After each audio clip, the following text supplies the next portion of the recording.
Morning, another week begins. I'm starting this week in excellent fashion, actually, in the polytunnel doing some tomato picking. Loads has come ripe over the last couple of days. These are the small pear-shaped. Really nice little tomato. And I've also got some Sun Gold, which is just a universally loved little orange, yellow cherry tomato. Another one there. And really pretty little thing, that. What else have we got? This is pink plum, gorgeous tomato, really nice. It's amazing how quick it happens, because 2 days ago none of these pink plums were red. They're all green. Happens so fast once they start going. So this one is the Derby yellow striped. This particular plant came with the Heritage Tomato collection from Delftland Organic, so it came as a small plant.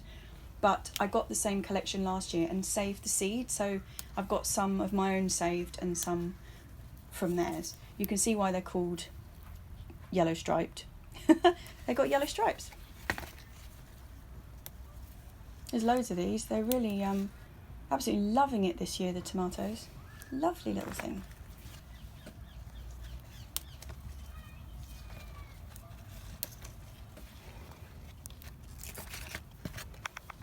Okay, so this is a tomato I've never grown before, and this is the first picking of them, so I don't know what they're going to taste like. They are called Outdoor Girl, and yeah, they look lovely. Really very, very red. And as you can see, incredibly prolific. Like, these trusses are just weighing the plant down completely. I'd thought about actually taking some of them off when they were green, just because it was pulling the plant over. And this is the saved seed version of the Derby yellow striped. You can see it's kept its stripes quite nicely. I'll do a taste test later. And there we go. Quite a good haul.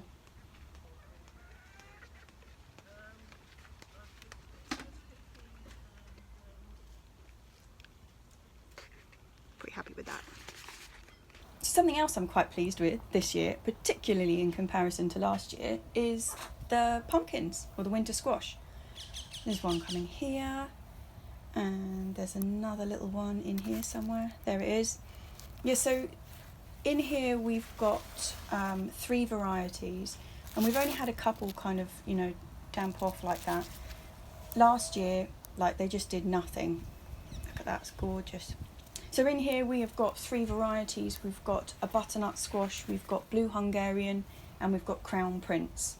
And they're coming on really, really nicely. The plants look so healthy. Last year we grew them in the compost heaps, and the plants themselves looked incredibly healthy, but they didn't do anything. They didn't produce any fruit. And not even that they weren't being pollinated, it just wasn't producing any female flowers. But this year they're looking fab.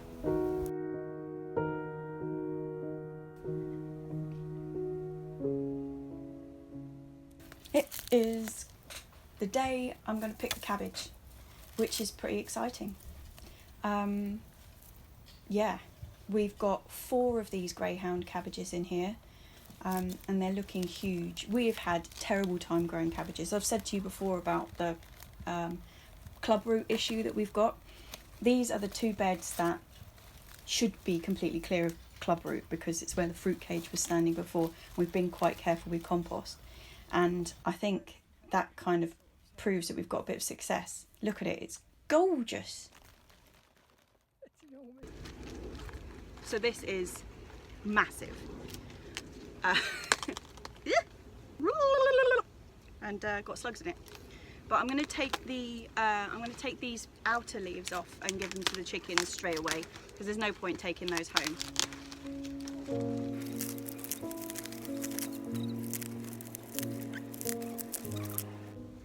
That's a bit more manageable. What's this, girlies? What's this, girlies?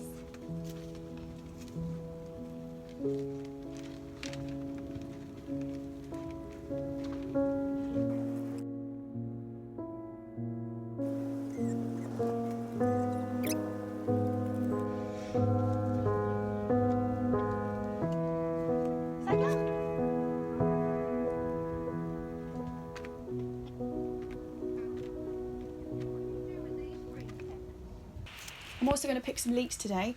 These are a variety called Nipper that I grow every year. They are a pencil leek, so you pick them when they're small, as opposed to things like sort of Musselburgh, where you've got whacking great leeks that are in the ground for a really long time. These are a much faster crop, and you get leeks, they're just skinny, and they're absolutely delicious, really super sweet, and just a joy. Grow them every year. You can see how thin they are in compared to a normal leek. But absolutely perfect. Do the job, no worries. Looking forward to them for lunch. Also going to pick some garlic chives today. When I first planted these, I hadn't actually realised that they were quite so different from normal chives. I thought they would just be chives that taste slightly of garlic. But actually they're totally different with these strap leaves, and they're a beautiful thing. As you know, I've been having trouble germinating the seed for these, but you know, I'll get there one day. So what I'm also doing this afternoon is I'm going to freeze some of the mulberries, because there's no way we can eat the number of mulberries that we've got. The ice tray of the freezer, just lay them out on a bit of greaseproof paper, freeze them individually like that, and then you can just rummage them all together and put them into a plastic bag. If you freeze them just from fresh in a plastic bag, they tend to clump together into a big lump, and then you can't defrost them separately. Whereas with these ones, sort of frozen peas, you know how they stay separate in the bag, and you can just take out a scoop to use rather than having to defrost the whole thing. It's golden rot, and it's golden rot, isn't it? It is. Hello. It is Friday morning, quite early, and Mum and I are on a bit of an excursion today. We're at Kew Gardens, Royal Botanic Gardens, Kew. We're incredibly lucky because where we live is sort of sandwiched between Kew Gardens and Richmond Park. And Richmond Park is the biggest park in London, and it's a bit, looks a bit like the Serengeti at the moment because we haven't had any rain, but it's got deer and 3 types of deer. And so we're really lucky, but we live about 10 minutes walk from Kew Gardens, and it's reopened after lockdown, so we are here, and I'm just going to have a bit of a wander around, and I'll show you my 3 favourite areas of Kew Gardens, which is unsurprisingly the vegetable garden. So it's the kitchen gardens, and there's also all of the students get a little allotment plot, so I'll show you those. And there's also the area which is behind one of the palaces, which is where they grow the herbs. So let's have a look. So have a look at this for an immaculate bit of vegetable growing. It's just gorgeous. I love this place. I get such envy every time I'm here. Yeah. Look how strong their tomato supports are. It's insane. So each of these are done in groups of 3 varieties, so there's about 15 varieties here. Looking good. None red at the moment, but and they've obviously just picked out their onions. I mean, look at the size of these things. Look at the size of that. That's like as big as my head. The size of those onions, that's nuts. Bloody massive. And pretty fancy runner bean stands. And now this one's got a really beautiful pale peach flower. It's lovely. Yeah. Oh, bean envy. I'll just add that to the list. And there's some brassicas in there. Lots of. They seem to just have one of each different type in there at the moment. And also look at this. This is Peppermint Chard. I've got this on my list for next year. It's gorgeous, isn't it? What are those leaves? Oh my god, I could eat a chard lasagna right now. They're mammoth, these plants. So this is Kew Gardens is sort of famous for its Victorian glass houses, and this is one of them. It's pretty magnificent, isn't it? So we've just walked around the back of one of the palaces, and this is the Sunken herb medicinal garden that I love. I'm not going to be able to take you around all the little bits because they've got the sprinklers going, but they've got this wonderful laburnum walk along here that goes around the whole outside of the Sunken garden, and they've got loads of bits and pieces in here, all kind of thrown together, and then they've got the occasional sort of snippet of old information about how they were used, and some of them are quite amusing. Oh, you know Echinacea's herbal. They've got them over there. I particularly like this one about blue comfrey. Drink against pain in the back gotten by any violent motion, as in wrestling or overmuch use of women. Charming. But yeah, magnificent. If you come to Kew, come and have a nose around this area. It's gorgeous. Mum's fed up of me obsessing about herbs.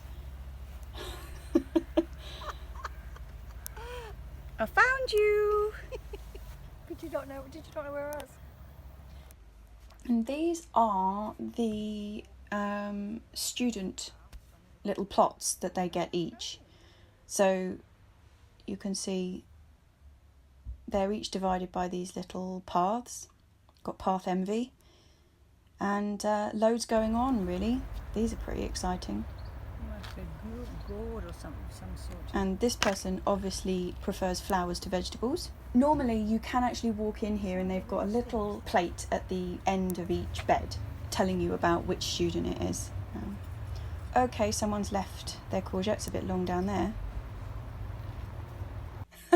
Well, we've called back round past the allotment on our way home, and unsurprisingly, it's mulberry pricking time.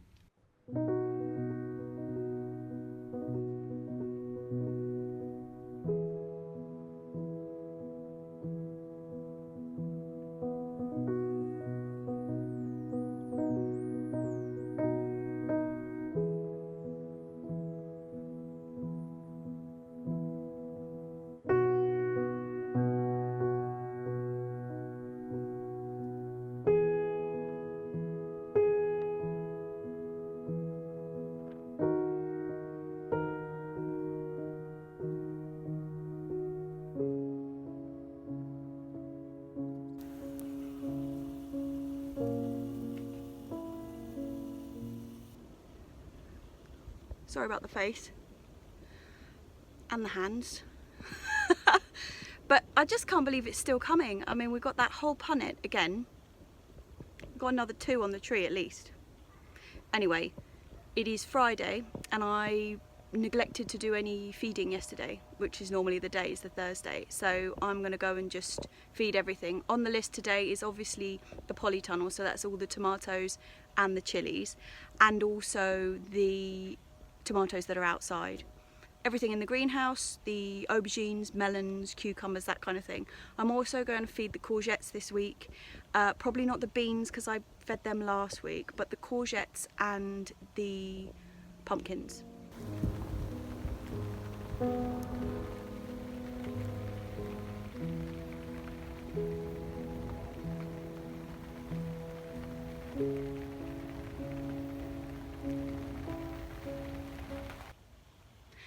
It is Saturday afternoon and it is a grey and rainy day here in London, but I'm hiding in the polytunnel with you because that way you're not getting blustered around all over the place and it's easier to record.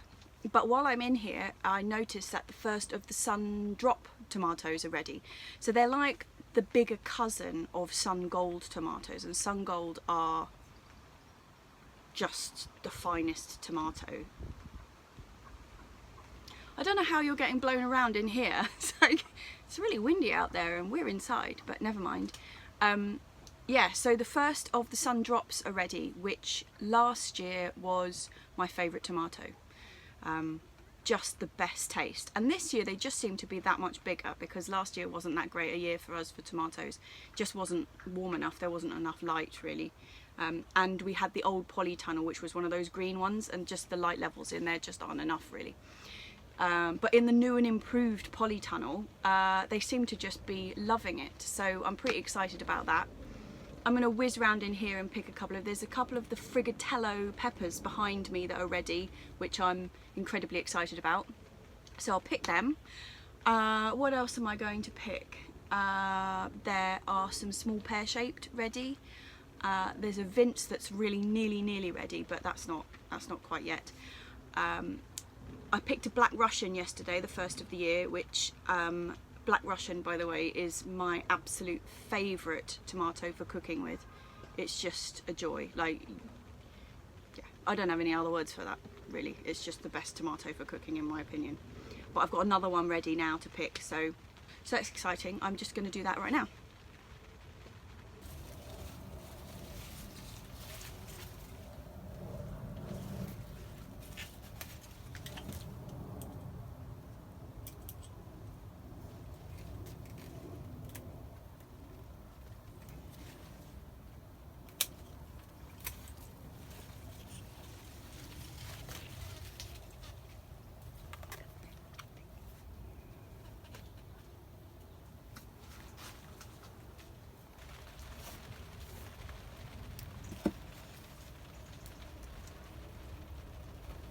Okay, so this is Sun Gold, like the most wonderful cherry tomato, best flavour, like they're just basically universally loved. I don't know anybody who doesn't love Sun Gold.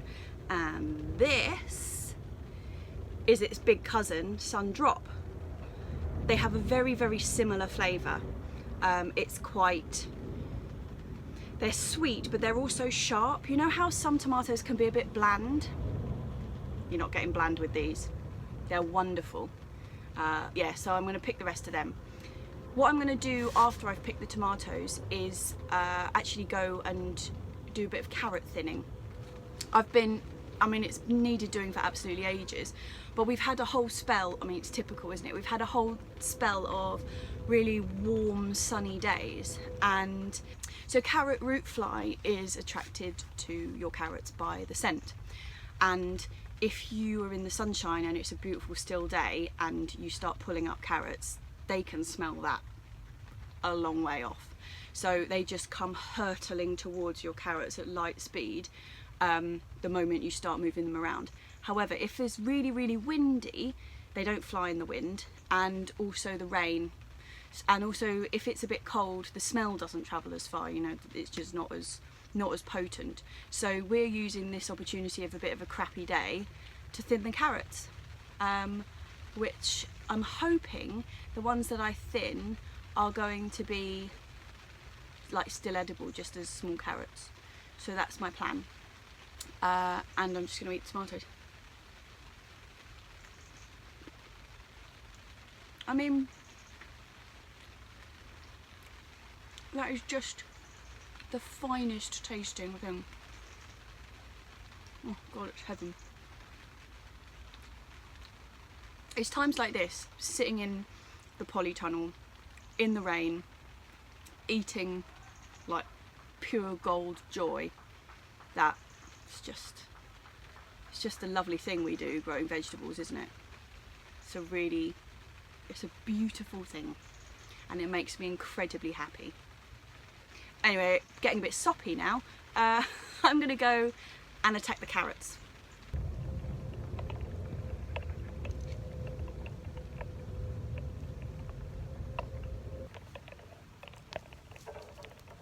This end row I'm actually just clearing. We've only got a couple of carrots left in there, and I'm going to sew another row into this strip, so I'm just taking out what's left. Oh, I've left the end of that one in there. Whoops.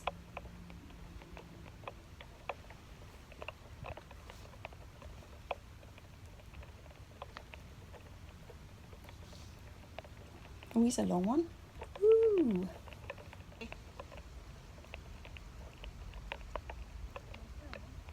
I am.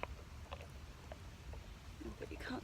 So you can really see the difference here that thinning makes to carrots. So this row was all sown on the same day, same conditions, same variety, but I started picking from one end and thinned them out and didn't at the other end. So some of these had been thinned. These ones hadn't, and this one had. Bit of a difference. But to be fair, like, it's not really a big deal. You just have smaller carrots. You can see how close some of these ones are together. I have actually thinned these out already and eaten what I pulled out, but still a good size in there.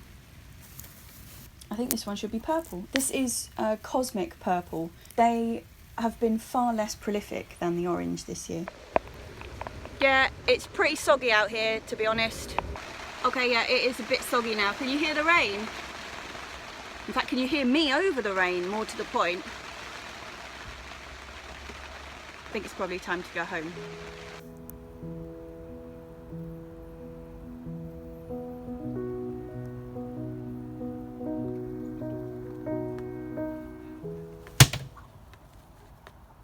Big eagle, my big eagle chicken. My big eagle. You gonna go? No. No. One egg. Two eggs.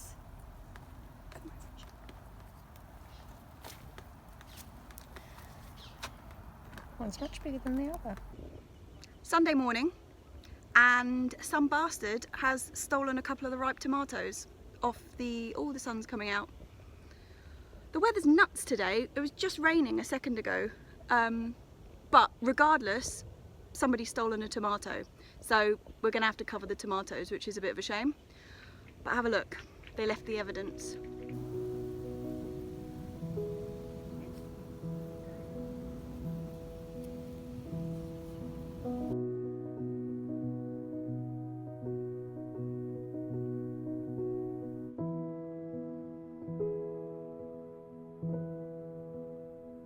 I'll just peg this down in a second, but I'm just showing you that I'm using butterfly netting because I don't have any stakes to rest it on. It's light enough that it's not going to weigh the tomatoes down. Also, oh, I wonder what else we could have been doing today.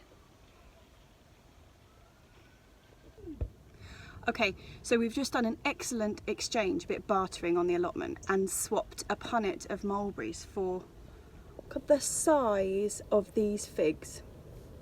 We've got 3 of them. They are like, there's a little hole in that one, but look at the size of it. And it's sticky and soft, and I'm really looking forward to it.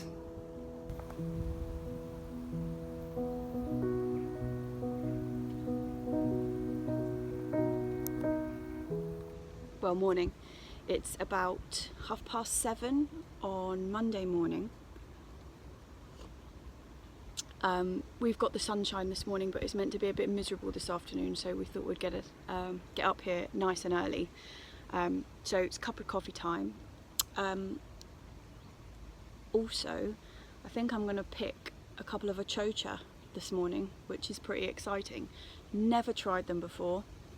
I think I've said before, they're supposed to taste like cucumber raw and like green pepper when cooked.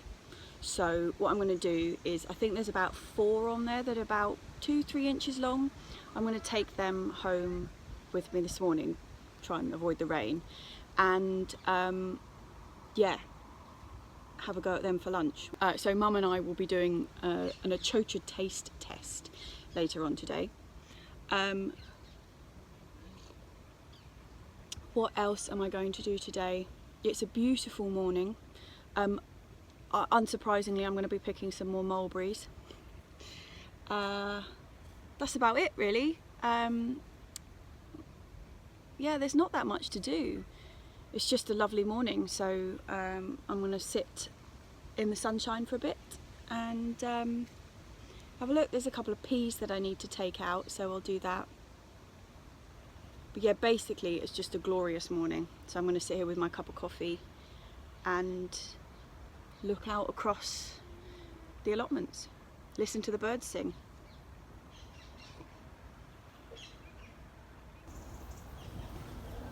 So I don't know if you remember, I made this bed specifically for the achocha, and this is them. They're doing really well. They look really healthy. When I first planted them out, they did nothing for ages, but they've really taken off in the last 3 weeks, and you can see it's absolutely covered in fruit.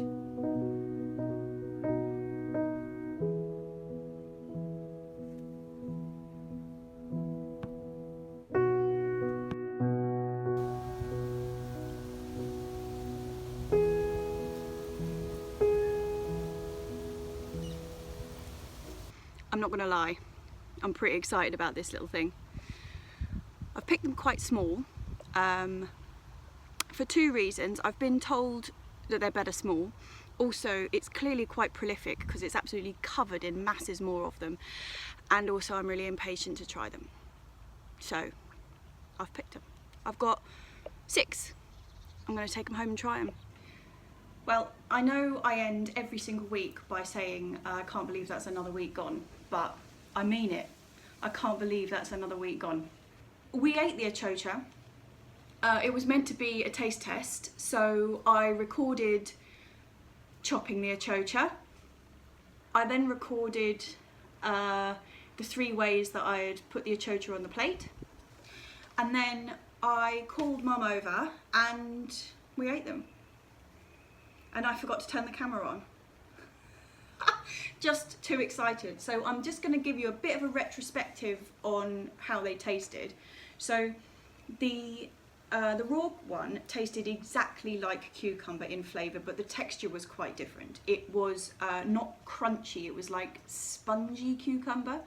But I think that's mainly because I was told that they have very woody seeds, so generally you have to like scoop out the seeds and then you eat the flesh on the outside.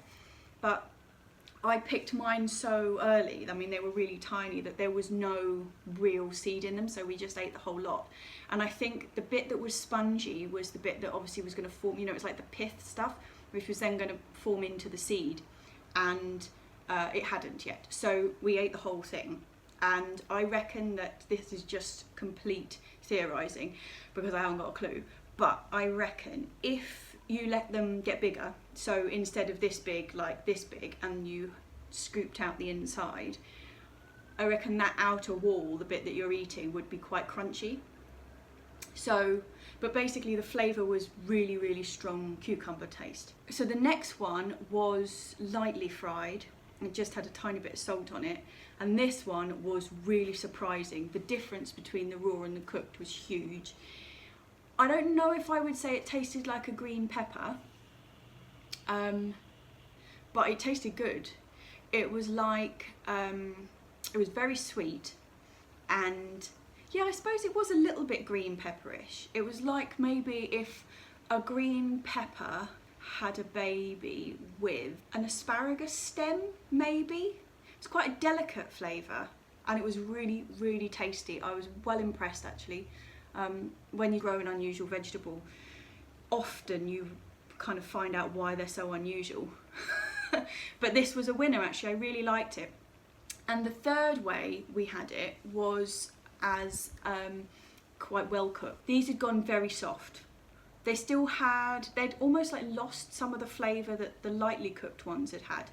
So definitely the best way was the middle one. So fried but quite lightly fried, still had quite a bit of bite to it, really nice flavour. Basically I'm pretty impressed. I tell you what, I did loads of recording this week of me using up the mulberries. I made summer fruit pudding and mulberry sorbet. I made a mulberry creme brulee, but when I went to put it in here, it just, well firstly it was way too long, and also it didn't sort of fit.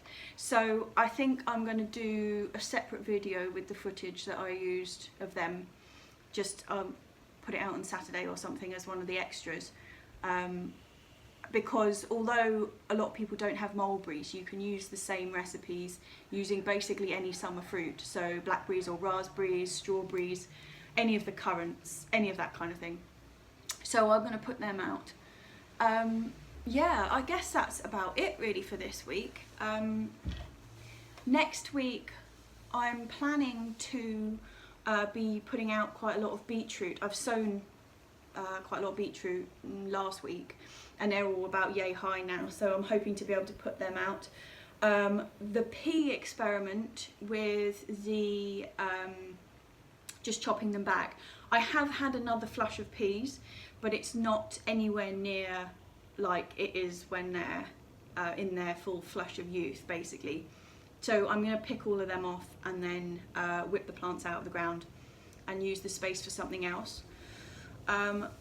We're just coming to the end of harvesting the second early potatoes. So I'm going to get them out of the ground next week. What else am I doing? Well, it's going to be, not only can I not believe it's the end of the week, I can't believe it's the end of July. I mean, what happened? It's going to be August. Yeah, next time I see you, so by next Tuesday, it's going to be August, which means time for another plot tour. Yeah, August, that feels quite late in the year, August, doesn't it? It's going to be Christmas before I bloody know it. So that's basically it, really. Yeah, so if you enjoyed the video, please give me a thumbs up, means a lot. And got any questions, drop me a note below. As always, I will see you over on Instagram in the meantime. And I'll see you next week.